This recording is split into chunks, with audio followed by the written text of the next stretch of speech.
And it's really about, for young men, be your own man. Yeah. Have your own ideas. Make your own choices. Make your own Stand choices. on your own too. For women, it was be strong, stay strong. You are strong, right? Reassuring Absolutely. your choices. Make sure you know what you do when you do it. That's right. That's right. Hello and welcome back. It's your boy, I am Shane Black, back with another video. We started a new series called Honestly Speaking with Shane Black. And today I have my first guest. His name is Tucker. He's an entrepreneur in the film industry. And I would like to ask you a couple questions about that. So, what got you into films and for the love of films? Well, to be honest with you, when you look at the word entrepreneur, that can cover so many different things. So, being honest, film is something that I'm from California, I'm from Los Angeles. So I think everyone from Los Angeles at some time or another has had this desire to be in film, TV, media, or of some sort. Mm-hmm. And I had an opportunity to do that, and took a lot out of it. I had the opportunity to work on a couple of the, within the Transformers franchise. Nice. So I did, Commando in one opportunity, and worked 2 or 3 different jobs in another one. Project X, Eagle Eye, quite a few things. I think I really started, I did the dating game back in the 80s. Ooh. Right? So I think I was bachelor number 3, and glad I lost otherwise, because I probably wouldn't have met my lovely wife and went on from there. But so when it comes to film, I have more of an appreciation for the art, and actually trying to take in the understanding and looking at the growth of the movie industry and having an appreciation for it. I tell my son all the time, who is an actor, I tell him, I said, there's a difference between being an actor mm-hmm. and being someone who acts. And I think for me, I think it is something that I was able to act. Whereas when I look at a Denzel, Al Pacino, different folks of that type, those are actors. Meryl Streep, different folks that from all different genres. Mm-hmm. I don't stay in just one genre. I have a tendency to look into different facets of acting, and whether it be stage and the things that Tyler Perry's doing, the things that Martin Lawrence has done, the things that Will Smith has done, just Martin Scorsese, just across the board. There's just so many different people that you just tend to grow. So I think that's kind of, what we'll probably, have an opportunity to talk about today, look at something and kind of dissect it a little bit and kind of see what, what our thoughts are, and just kind of honestly speak about it. Thank you. I'm glad you basically touched on a few things that I was going to bring up. And we'll get into that. I want to know, before we get into that, who inspired you from the word go to be a act, in this field that we're in, acting, media, like, who gave you that? You would never believe this. I had a drama teacher in high school, actually, and he had so many different, he would try to bring different things out of you. And I can actually remember there was a time Golden Brooks was in our class, and like I had no idea she was going to be on TV and do things, just blow up like that, blow up like she did. But she was good, so you knew that, okay, I'm doing this scene with Golden today. I need to be on, and so I had that. But honestly, it was Regina King who really, I want to say the name of the place was Marla's, I want to say it was Marla's Memory Lane, and I could have that incorrect. It was on Broadway in LA, and it was with Marla Gibbs, who had put that together. And Regina, if I remember correctly, Regina had a sister named Rihanna, and the show was called 227. I remember with Jack A. Yeah, but this was before it came on TV. Really? It was a play. It was a play. Yeah, okay. It was a play. I knew it was a play, but I didn't know how deep it went. Absolutely. So we would go in, and every time that she would be on there, we would look. And so now to see her like not only acting, but directing, receiving critical acclaim and so forth. It's just really proud to see so, and she hasn't changed. You know, it just seems like Humble. she's the same person. You know, she's doing commercials now, and she's getting the love that she needs. I mean, it's one of those things that, and leave it to her. She may say it's not enough because she's not playing around. Yeah, she means business. She is not playing around. Nice. She wants to eliminate any type of ceilings when it comes to showing what women can do in any industry. Nice. And I think she's doing. I think it's the time for that, right? It's always been the time, but you know, you have what we call target of opportunity, and it's there. It's right in your face now. It's right there in your face, you know. And she put together something that, when you look at Ali, Malcolm X, Jim, you know, I'm like, how do you put all that together in one movie?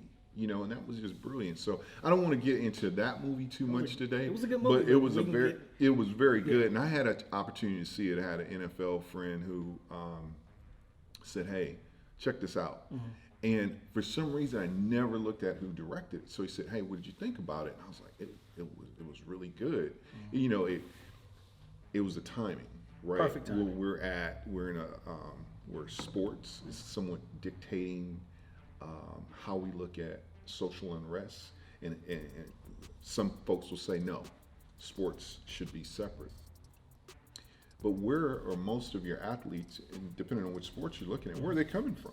They're coming from the places where many of the individuals that are being a part of the catalyst of the social unrest, whether it be being beaten, falsely accused, whatever the case may be, it's a platform. So you use your platform the best that you can to get the word out there that, hey, if this It's is something deeper than that, yeah. Absolutely. Yeah. If it's something you need to stop, you just need to stop it. So don't say, hey, I'm getting away from life by looking at sports. Yeah, because sports, I'm sorry. You come from.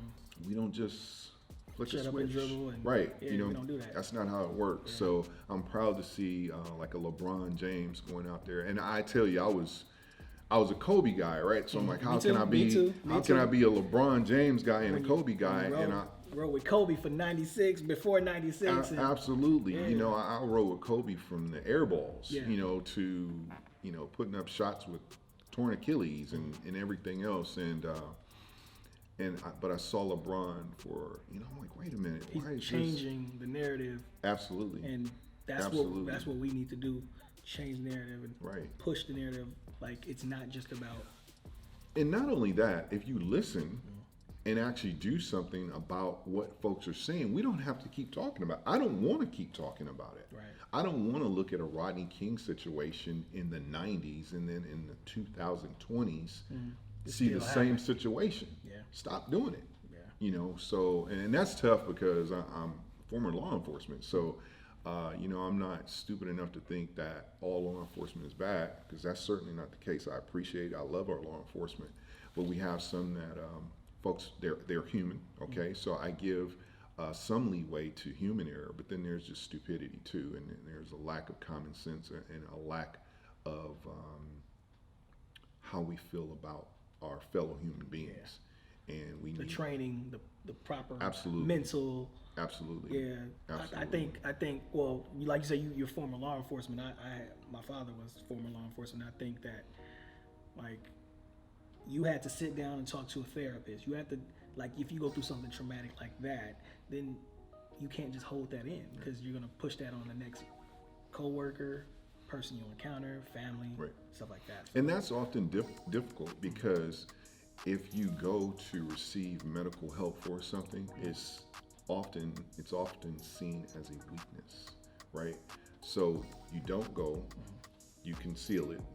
You have others that go through the same things, they conceal it or they hide it, and you really never get better, right? So it becomes a mental situation. That's a whole nother conversation within itself. Yeah. But yeah, so anyway, that's the bottom line. That's how I kind of got into it.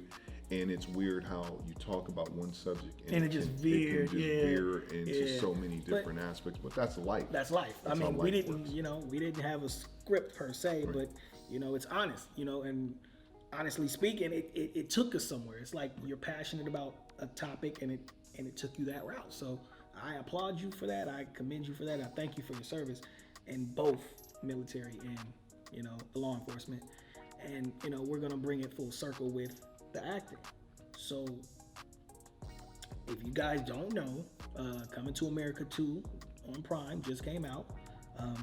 I did see it. Did you see it? I did. I got in trouble for seeing it because apparently that was supposed to be a movie that the whole family was supposed to sit down and watch. And my wife stepped away for a second. I'm like, oh, I have the TV to myself. It just came out. Yeah. I put it on there, and she came home and she was like, well, let's watch the movie. And I'm like, oh, okay, yeah, let's put it on. No. And so she saw me watching it. I had actually already watched it. So, but I was willing to watch it again. And it's a cultural movie. And when I say cultural, I don't necessarily mean black cultural. I mean, it's a cultural movie. It was something that was done in the past. In the past, man. Way in the past, right? And someone's had the idea to say, you know what, hey, let's do it again. Let's flip the switch. And I don't know if that's always a good idea. Well, you know what I found out? It's a different director. Yes. It wasn't the same director. Correct. But what they tried to do was keep the same core of actors, similar storyline, and I applaud that. I applaud Eddie. I applaud Arsenio. I applaud the whole cast. Right. How did you feel, without giving the movie away, the direction? Do you feel like it was all over the place, or did they stay true to the 80s, to what the story was initially? And I know things come with change. Times change. 30 years passed. You know what? I think whatever they intended to do, they did. I think they were very, very direct in what their intent was. And I don't necessarily know that they wanted to keep it in the 80s, right? I think they wanted to evolve, just like the show. It showed where he was at that time, how he grew. And then it evolved into what it is today. And I thought it was so relevant. And I'll be honest with you, I fell asleep on part of it because it just kind of, I was like... It ventured off to you? I was like, well, what just happened here? And there were times where I think we try to be funny, and you don't have to try. You have the people, you have the core that you don't have to try to be funny, right? Eddie. And you were funny. Like, I don't necessarily know that Wesley Snipes is funny to me outside of White Man Can't Jump. I was just about to say White Man Can't Jump. He was funny. Right. Now, you know what? With me, I like Wesley. I like Wesley when he came in. His intro, his accent. He didn't overdo it. He didn't overstep it, but it gave him a villain aspect without giving the movie away. But it gave me like he could have been in the first one. He could have been in the first one. He could have, yes. Maybe in some other light, but he could have been in the first one. I think on this one, it was too much of everything at once. Certain actors shouldn't have been there. Okay. Certain actors shouldn't have been there. Certain stereotypes shouldn't have been there. Okay. But I know Eddie pushes buttons. Eddie makes you think. I like the storyline. I like the fact that, without giving the movie away, things evolved, things changed. He saw the change in the community. He saw the change in the world, and he made power moves. If you know what I'm talking about, he made power moves for certain people. Well, and that's where. So when you say that you don't, there were certain things that you didn't like, I'm just the opposite on it. I actually loved it from this perspective. Loyalty. Right. And we talk about it, we hear songs about it, we have all these different discussions. He was loyal to his fan base. He was loyal to his start. His start was comedy. he made sure he pulled in Oh yeah, comedians, he even if they didn't say up anything. and coming. Yeah, you were extra. You were He pulled yes, you into it, yes. right? And Eddie doesn't need anybody's money. Nope. Eddie's good, right? So Arsenio's good. Eddie's good. right, and so loyalty. Arsenio and Eddie Murphy have been tight for years. We go back and we think about people that we've known for 30 years. That number gets really small. Really small. He's like, hey, let's make money together. Let's get into this. And I like that. And when you look back, you had Magic Johnson was involved in the original. And I'm sure Magic may have had something to do, or maybe he didn't. I mean, Magic's pretty busy. Magic right? is a busy man. A very busy man, but I thought it was something about the loyalty, the aspect of I actually have a good childhood friend was actually in the movie. And that's actually when I became a little more excited about the movie, because I'm thinking, okay, wait a minute. If they're bringing Sexual Chocolate back, my boy better be in there. He better be in there, right? But you gotta think a lot, Madge Sinclair, she's, rest in peace. So, different folks have had different things that happen.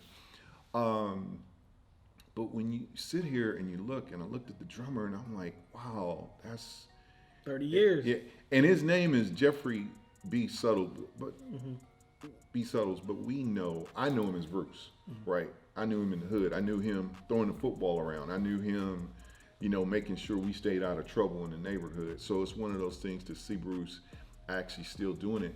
And I tell you, I'm really surprised, because I had spoke to him a few times. And he was like, never said a word. So whoever did their NDAs, their non-disclosure agreements, man, shout out to you. hey, because you know what? I was like that too when I saw. Who did I see? I love women actors. Okay. And Tiana Taylor. Yeah. Shocked me. They pumped her up. Then she did the role like whatever you like. Right. And I'm like, Right. you could have did it a little better. I think The girl that was still barking. Yes. She was still barking. She was. Like, yeah. Yes. Well, Tiana Taylor, I love Tiana Taylor. She's bomb. I'm not going to go there. I'm going to leave that one alone. I'm going to leave that alone. Tiana Taylor is. She's nice. Yeah. And I'm not talking about physically. I just like her catalog. Yeah. Her catalog. Yeah. Well, I'm leaving it there. I'm not. Okay, that's you. That's you, but me, yeah. I know we're speaking honestly, but Yeah. I'm just, she's fine. Yeah. The way that she played the role. Yeah, the role playing. And it was something to say, you know what, we're getting away from that. Our women are getting away from that. So yeah, you know what, I don't want her to play it identical. Right. Because that means we I haven't love the role evolved. she played, but we didn't move. We haven't evolved. Okay. And I think that is what the movie was trying to do. It was trying to stimulate your mind from a perspective of how can you not want her to be your woman? Yeah. Right? She's physically attractive. Right. She's singing. She's right. But I thought Eddie was very I thought the way, like, even his daughters. That was bomb. That was bomb. A spectrum, if you will, right? You had the oldest doing this, and the middle one doing this. And but it was not only a spectrum with that. Mm-hmm. It was also a color spectrum. It was also a color spectrum there where they're getting away. They're trying to educate you, and it wasn't an educational movie. It was a comedy. Yeah, but you felt like, okay, but you're you felt learning. like you were learning something if you actually peeled the onion back far enough to kind of see what was actually going on in the film. Now, I wish his wife had more lines, and they kind of like did that, because in the film, she had to deal with the stepmom. Right. And I felt like if they had more layers for her, she would have showed how she really felt in the movie. They gave more lines to Leslie Jones, Right. which she did a good job, but then to me, it was a stereotype type of baby mama, stepmama from the hood coming up. Well, it's Queens. Yeah. Right? Oh, yeah. So That is what it is, right? Yeah. We can't just, Ignore that. change Yeah, everything, right? It was Queens, and there's beautiful parts of Queens, and it's just like any other city. You have beautiful parts and different parts. And I thought the family, the Jones, Oh, the family element. Yeah. that family element was just like almost every other family I know. You have folks that they may seem a little different, but they galvanize the family and so forth. And people are who they are, and you want them to be genuine and authentic, right? Right. I thought the lines that the queen, that she had, I thought they were fine. And I tell you why, because they were impactful. Oh, very. They were very impactful from the perspective of what she's going to deal with, what she was not going to deal with. And I'm not just going to be I kind of, what I did? I took that moment, and I probably should have taken that moment to say, what would it be if it was my wife and I? But I took it to say, what if that was President Obama And Michelle. Obama? Yeah. And he popped off something crazy like that. I could really see her hit the door. right, Yeah, you on your own today. right. And they might keep it within the kingdom, right? But she wouldn't play that. And I think that is the evolution. When we look at that movie and that evolution, They kept it in house. They kept it in house. The evolution of, like, when you go back to Black Panther, the cinematography, everything that you took out of that, and they built on it. Yeah. And I don't know how much of that was on purpose, but I don't think there were, to see a Dikembe Mutombo. Man, and that shocked me. Dikembe, I saw Dikembe, I was like, wow. Y'all really touching these bases, because his impact as a player, as a person going back to his country. Absolutely. And you thought about that, like, why'd you get Dikembe? But then you had to do your research on who he is after he retired, which I loved. And then you had, which kind of shocked me, Tracy Morgan, and then you had Morgan Freeman. You had to get a movie with Morgan Freeman, Eddie Murphy, his voice alone, his introduction, he set the stage. Right. And it's weird because Morgan Freeman just came up in the news for something that he said some time ago. See, and and things have a tendency to come full circle. So when I saw Morgan, I'm like, you better clean it up, Morgan. You're not the same Morgan from Electric Company, dude. But you have to. He has a right to his opinion. Yeah. And I have the right to not agree with it. Right. And I'm okay with that. Do I hate Morgan Freeman? No, absolutely not. As a matter of fact, when I was mentioning actors, I should have mentioned Morgan, right? So he's done great things and made great strides in the industry. And and it's weird how people tend to bring up something that you said in the past, way in the past, and not just in the past, but way in the past. And it's almost to say, okay, well, he speaks for your culture, and he said this, and that's not the way that works. We also have to look at the context of what is being said, when it's being said, and how things are edited, right? So we've been in this industry long enough to understand. It can be played with and manipulated. Oh, absolutely. Yeah. I can spin it however I need to. I can spin it to put it on Fox, or I can spin it to put it on CNN, right? So, not to go there, but it's one of those things where the point is I can make it sound however they want you. Right. Yeah. Absolutely. Yeah. Now, another question as far as the extras, because we all started out as extras. How'd you feel about the extras? The introduction from Michael Blackson, Rick Ross, and I was just shocked to see those people, and I knew that Rick Ross loaned, or not loaned, but basically used his house as the set. That's a fat crib then. Yeah, he used that. That was right. Majority of the things that was shot as his house. Right.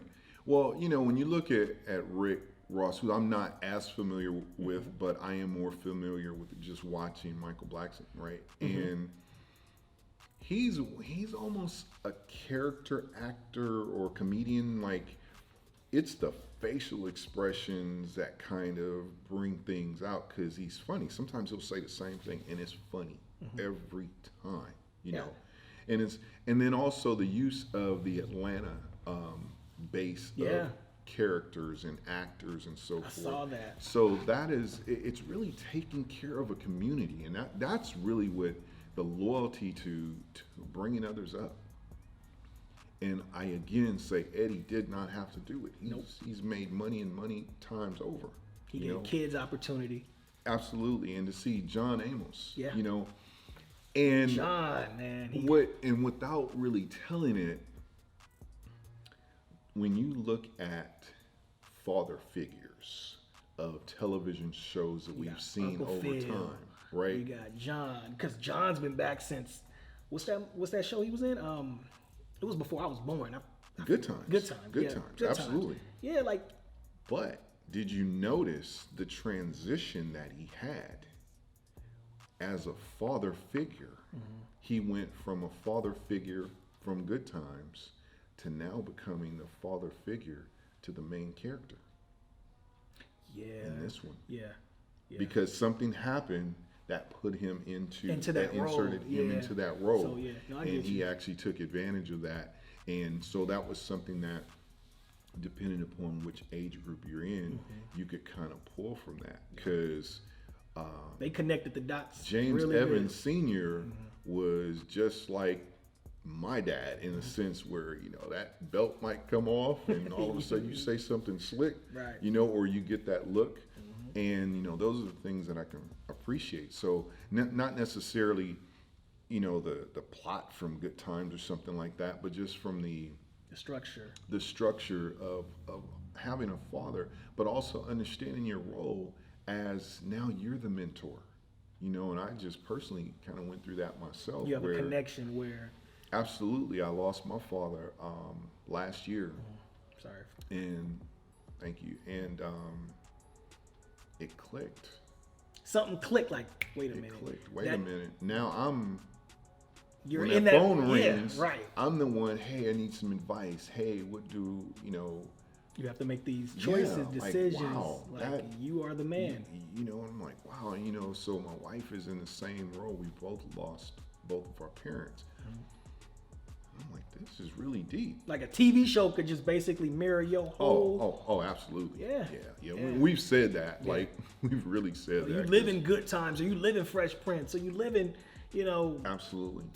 Stuff like that, like Martin and stuff like that. When he found out he had a kid and stuff like that. So I'm like, oh, your girl got to move, or something like you got to make a choice. Yeah, absolutely. Man. Like these subtle black shows make an impact. These writers, they have to have more black writers in the room. Like, I guess I know Ava has some black writers. Right. Tyler, I think he does, but I'm not 100% sure. Right. But we need more black writers in these red rooms, not just. And when you look at like a Matthew Cherry, right? He came out. He's been out, been doing a lot. Matter of fact, my wife and I actually did a music video with him years ago, and it was for Kindred Family Soul, actually. And so to watch him then, and he was very about his business and so forth. So to see him winning well-deserved awards, it shows that look, it's here. We're doing it. We've been doing it. Yes. Just give us the nod, give us the look. Open yourselves up to what is going on in all communities, right? So we always want to say all lives, all this, all that. Well, it's not all if you're excluding someone. Right. It's on the wall. It's on the wall. Like, look, there you go. It's there. So absolutely. I definitely understand where you're coming from. How do you feel? There's another question about how do you feel about Atlanta being the Black Hollywood now? Because if you think about more of the movies, they're coming from well, because it's cheaper. It's cheaper. There's a thing. There's a couple things, right? So this is where the entrepreneur part comes in, and USC was nice enough to provide me with an MBA, so I have to sit there and think for a second. You have to look at it from a business perspective, right? And if California and the taxes and everything else so now you're saying, okay, you have a lot of black actors are moving to Georgia, moving to Atlanta. Why don't you build there, right? A better tax base, better opportunities. It was a mecca of some sort. It's also more, to certain communities, it was more welcoming, I think, in a sense, whereas it had everything and it wasn't. Now, it's also not as restrictive in some areas, right? And that can be good or bad, you know, when it comes to like health and so Resources. forth, right? But when you look at a Tyler Perry, if I remember correctly, he basically had there was an army base that was out there that he essentially got a hold of, and that's a set. That's his movie lot.